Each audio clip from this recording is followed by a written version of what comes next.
Welcome. You're listening to the Financial Survival Network. It's Kerry Lutz, and the Swiss unpegged the Swiss franc to the euro, and nothing has been the same since then. Happened right after the first of the year.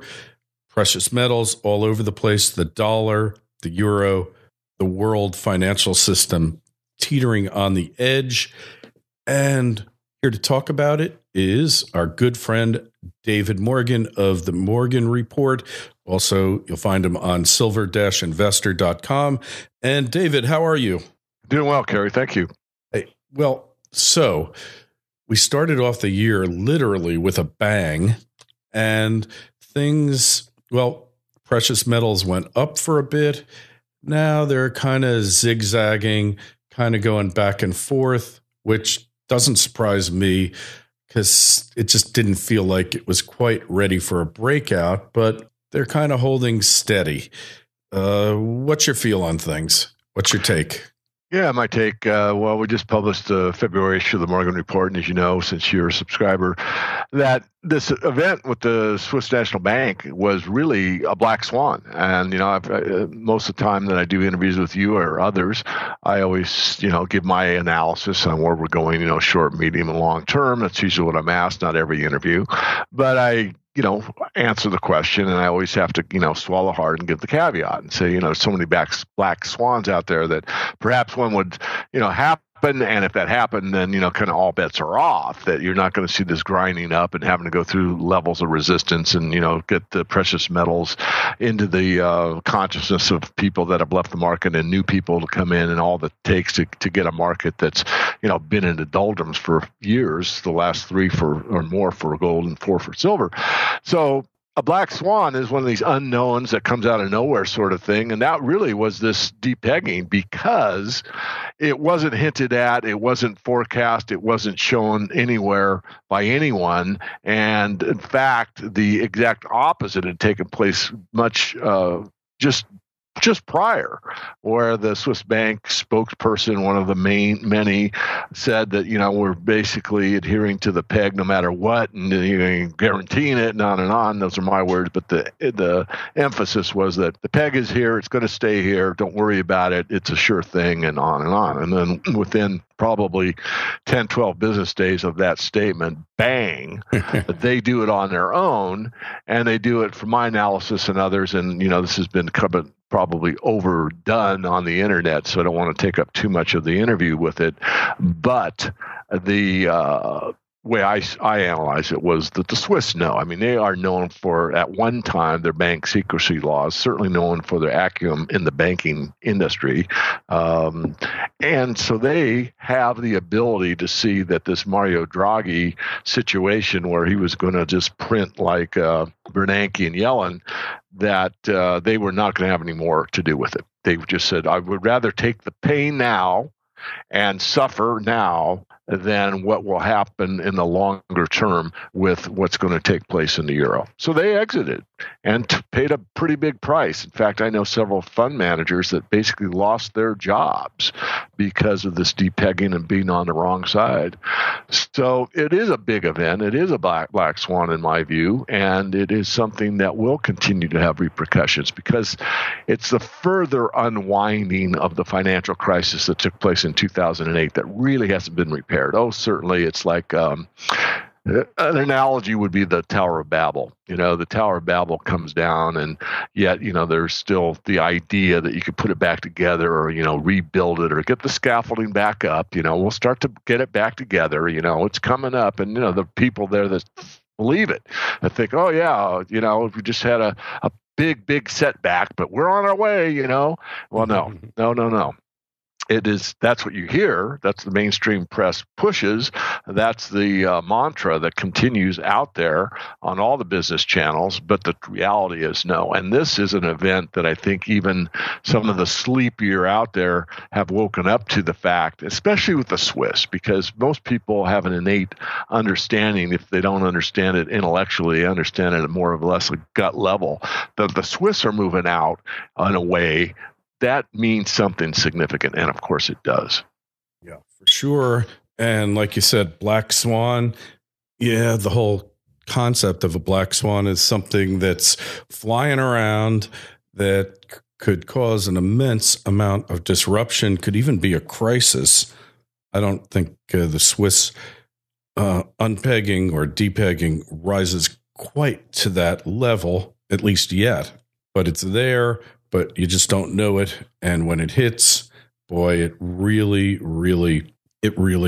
causes people to look up and say, wow. And it certainly did that.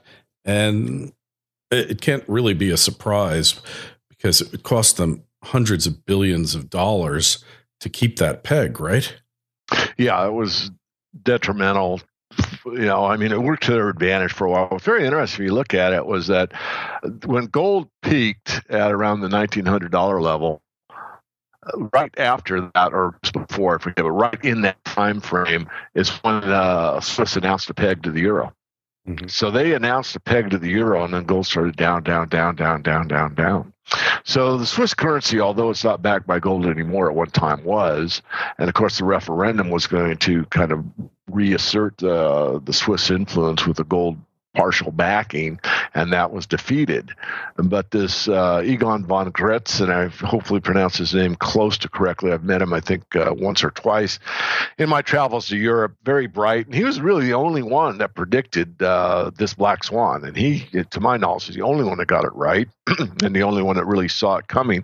He actually said with the referendum, he wrote a fictional piece about what the Swiss National Bank would do with this referendum. And if it didn't take place, what would happen anyway? And this is basically what took place. So my, kudos to him. Back to the, black swan and the instability. It's sort of like, I don't know the name of the game, but, you have all these puzzle pieces. It's a physical game where there's, like a pyramid type structure. It's really not a pyramid, but, and you take out a piece, and eventually you take out enough pieces and the whole thing falls down. Well, when the Swiss National Bank did this, you pulled out a piece enough for the whole thing to topple, but not come over. So like everyone got like a little earthquake. Like, oh my goodness, and then of course people go, back to sleep, or it's going to be okay, or, the euro's okay. And, but then what's happening with Greece right now? I mean, basically, Greece is playing hardball. I mean, the short story on it is it's like, well, okay, we might want to exit the euro, and if we do, then maybe Russia and China will back us. And now the eurozone is saying, no, don't do that. Let's have another look. We'll give you some more time. So they're playing both ends against the middle because they're hurting, and they are, they don't know exactly what to do, but there's another offer on the table. In other words, they're not locked into this Anglo-American empire situation where they dictate, how the cow eats the cabbage. They're in a situation where they can say, you know what? There's another someone over there that has the cabbage called the USS, or called Russia, excuse me, and they're making an offer, and we're going to take a look. So again, more instability. Again, maybe another one of those puzzle pieces coming out and causing another little rumble in the market as a metaphor. So we are in times of very high financial stress. I think, and I'm going to anticipate the question, what's that mean for the metals? It means that the metals will stabilize and work themselves higher. And it also means, as you pointed out so accurately, Kerry, at the beginning, is we got a pretty darn good rally off of, the first of the year. In fact, silver was the highest performing asset, I think, in January. Well, that's great. It's true. It's a fact, but I don't want to overemphasize it because, you get a 20, 30% rally in something that's been off 70%. Whoop-de-doo. I mean, I want to be realistic here. I don't want to, well, David, wake up. Let's, the idea that it went up so much against other asset classes percentage-wise in a month is true, but let's put it in the context of the last several years. It hasn't certainly done that well at all. And this brief rally, I see profit taking. I think it's part of natural market activity. Certainly, I don't really want to discuss manipulation today. Yes, it's manipulated, but in this particular case, I look at it more or less as normal market activity, meaning that it's just profit taking, because these short-term traders, I mean, they're there every day to make a profit on a daily basis. And of course, with the high-frequency trading with the computers, they're there to make money on a fractional second basis. I mean, it's ridiculous in a way what's going on, but this is the reality we live in. Of course. So you think it's just a brief intermission till it resumes then, huh?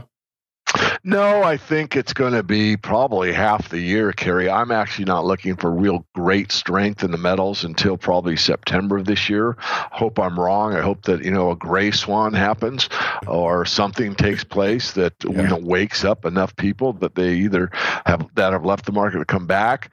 And there's a lot of people that haven't left the market. I mean, they aren't maybe buying more. They don't have money to buy more or whatever, but they're holding their positions. And there's people that have given up. But regardless, the point is that it's such a small market, and people do seek safety and trust and stability, and the precious metals represent all those things. Although the price varies, it's the most stable, monetary asset that you can own. I mean, these things have lasted thousands of years. Name one paper currency that's done that. There aren't any. Zero.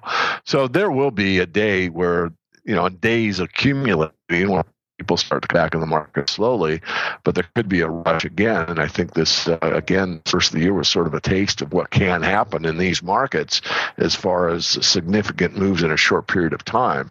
And once we get through what I call grinding higher through the resistance level and this trading and the profit taking and all of that, and then we're going to get to a base level where I think is extremely important, and that's around the 1550 level in gold and 26 in silver.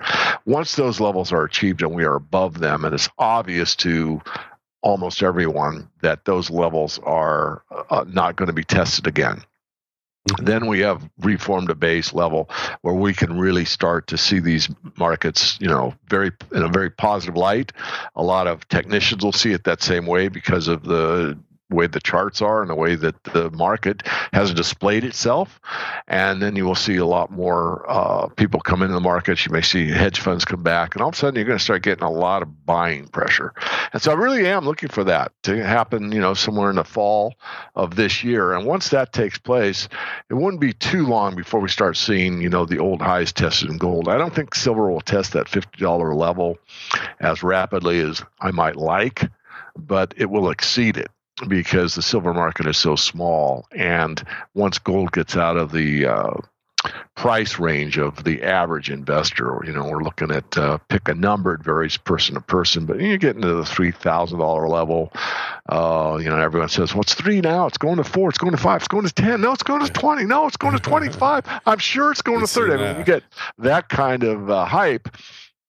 People will say, gosh, I love to buy gold, but I can't afford it. Or, my 5,000 buys me one coin, but my 5,000 buys me this much silver. And then you'll see a big move into the silver market for kind of what you call the late participants. And I very much anticipate that. Is my timing on? I don't know. I mean, is it going to happen in 2016, maybe 2017? I don't know. I think it will. I do believe that is the time frame, but I could be wrong on the timing. But I don't believe that I'm wrong on the overall analysis. The overall analysis is that all fiat currencies do meet their demise one way or another. And of course, there's lots of other variables with an alternate currency, or, this TPP, that if that takes place, this Trans-Pacific Partnership and these other non-constitutional agreements that are made without anyone's consent, other than the elite, of course, that box us into these situations. And, they might have something like the euro for the, Canada, U.S., and Mexico. I mean, that idea has been around for a long time, called the Amero, and I'm not ruling it out entirely. I mean, it could happen. All I'm saying is that what I do know from history, and I think what most people sense, is that there is a very, very important part of staying alive financially based on the precious metals, but that doesn't mean that you have to, overload or devote your entire life like I have to the study of the metals. All you have to do is basically take a small position and not worry about it. And if you take a small position right now, meaning, 10% or so of what you have on an asset allocation basis, then you can sleep at night. And now's the perfect time. And why is it the perfect time? Because one, no one could pick an exact bottom. And two, you're buying both the metals, silver and gold, basically at cost of production or less for most major mining companies that were profitable not that long ago. So you're looking at major companies that produce the metal, and that's how they make their living, that are not viable at these price levels. And you, as an investor, are able to come in and buy at those levels better than that they can produce it for. And that's all you have to do. Just buy it and wait. And that's a very easy concept. And especially if you do it on the right percentage basis. I've been, I've taken my hits like everybody, and I don't mind. It comes with the territory. It's part of the deal. But the idea that, you have, what else is there? Well, there's lots of things, really. There's, business opportunities, there's oil, there's, land in the right conditions. I'm not a big real estate guy, but certainly real estate's a hard asset. And if you have it, let's say cash paid for and the cash flow is positive, that's a pretty good investment. So, there's certainly things outside of the precious metals. These some people get the idea that, that's like the only thing. If the dollar crashes, the only thing left standing is the precious metals. No, actually everything is left standing. It just changes ownership, and things do go away. Farms, some farms might not get funded and others. I don't want to go too deep down the rabbit hole here. But what I'm saying is certainly think outside the box. And that means, what hard assets can you have that are physical economy necessities? What's in the physical economy that's a necessity or going to be one that you can anticipate? And I'm thinking really, Kerry, of branching out a little bit. Maybe, I don't know if I do another newsletter, but I might do a course of some type that would be kind of an overall perspective on how to invest in general and, where the precious metals fit in and, investing for the future or retirement planning for the future, because I think most that listen to your show understand full well that the dollar demise is almost inevitable, probably within their lifetime. But there are ways to survive with a balanced approach, which I'm outlining now, that is, pretty common sense. Most people don't, that I could produce, let's say, a course perhaps. I'm just working through my head. That would be something that the average person wants, because, most people that listen to me are like metals focused, as they should be. That's what I spend most of my time studying. But, they got to remember, I started investing when I was 16. I got in the cellular phone industry before anyone knew what a cellular phone was. My father did quite well. And so the idea that, I got a pretty good investing knowledge on a big perspective is true. And also how to, again, repeating myself, how to allocate properly in the environment we are that does diversify you, but diversify you in a situation where inflation, deflation doesn't matter to you personally, because you've invested and diversified properly to where you have not very much exposure to the financial markets, a lot more exposure to the physical economy. Does that make sense? Makes a lot of sense, and leads us to here you're working on a project right now. Right. We are. This is one that subscribers, members to the Morgan Report are well familiar with. And this is, and I'm going to sound hypey here, and I don't want to, but this is probably one of the best, if not the best, silver projects I've seen since I started the Morgan Report on the internet. And there's been some good ones, and I'm familiar with all of them. And our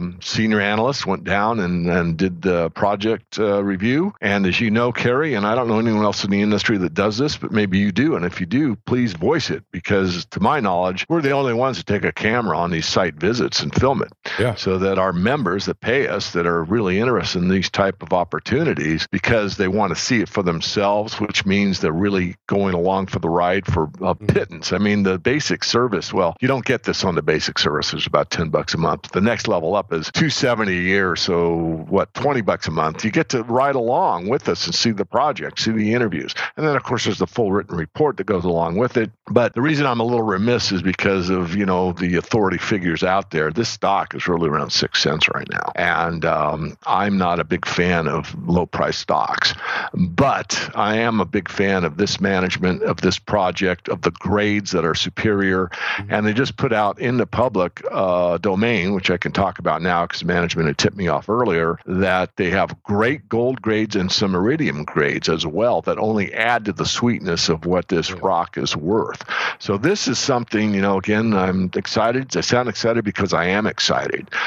This is an opportunity. In fact, what I said for our members was very seldom in my life do I recommend averaging down, because averaging down can cause you to go broke. Now, the way I set up the Morgan report is when you do a speculation, and this one is, that you're only allowed to put in a certain amount of money and no more. So if you made a $500 bet and that's what you could afford to lose, making a $1,000 bet, I'm going to guess doubling down, you probably could afford to lose that as well. Not that I want anyone to lose any money, but the idea being that, if you're already in this project, and a lot of our people are, this is the time at this price to go ahead and double down, because we are very, very confident that over time, this is going to be such a noteworthy mine that it's going to be on the tip of everyone's tongue. There's drawbacks. One is the country. Yeah. But I've gone, again, we took the trip there. We saw it. And basically, and not only this country, let me just say it in a general way, Kerry, if you might, and that is that a lot of these countries out there that have, nationalized or thought of nationalizing or nationalizing certain, they've learned really the hard lesson of true free market capitalism, which is, profit is not a bad thing. Incentive and competition actually works. And that if we just leave the hands off and let the people do what they do best and don't interfere, then we become richer. Oh, what a concept. Who would have thunk? Yeah. So these, I'm convinced on this particular part of this country, and this is true of like Argentina as well, that, you kind of have to know the intimate details of what part you're in. Right. To make the correct determination of what the risk level is. And we have. And this one, I think, is definitely worth the risk. In fact, I think, I'm being a little bold here, but it wouldn't surprise me that, a year or two out, that this particular situation is where the government's kind of like supporting it or whatever. Really? Well, as bizarre as that might sound now, because, the government, no matter which one anywhere, is a collective system. They're like, and this is the collectivist attitude, and my thoughts on that. I won't go over them. Yeah. But if you are making the whole country richer with a hands-off attitude, and you screw it up every time you put your hands on and try to over-regulate it, or then obviously, if you learn that lesson, and I think these folks have, they're going to say, geez, you hit the stove too many times, it burns every time. How about we don't touch the stove? How about we don't interfere and let these people produce? And the more they produce, the more the collective is able to get away, is able to benefit from it. That's the bottom line. And I know that's a situation in this case. So probably oversold it, but it's something I'm really excited about. Yes, I own this company. Yes, everyone that works with us owns this company. But if you really want to get a taste of what we do, this is the opportunity, because we go down, we film it, we do a financial report that's equivalent to anything on Wall Street, probably better. We do give you the pros and the cons, and certainly at that level of service, you're allowed to email me, your questions, and you're guaranteed an answer. Now, some of them we can't answer. So just to be clear, is like, David, I own XYZ Mining, and I like ABC Mining. Should I sell my XYZ and buy ABC? I cannot give individual advice. That I won't do, can't do. But I can certainly comment on anything that we've done in the Morgan report. And, and we've gotten very positive feedback, throughout the years. We had negative feedback. Of course we have. No one in any endeavor in life, from my experience, gets it right 100% of the time. But, no, I haven't seen that yet. So interesting, really interesting. I'm going to check it out myself. And David, we got to go. Just tell us again where we find you. Sure. Just get on the website, themorganreport.com. You'll find at the bottom our Twitter feed, our YouTube channel, how to get on the free report, how to get the 10 rules of silver investing for free, how to sign up at silver123.net for opportunity to save in silver and gold on a monthly basis. Easy as pie. Takes 10 minutes and you're there accumulating or silver stacking to your benefit. All right. And you'll always find the links on Financial Survival Network in the show notes to any interview we do. And don't forget to sign up for our free newsletter and free webinars. David, always a pleasure. Thanks so much for being on. Kerry, thanks for having me. The Financial Survival Network. It's all about what's next.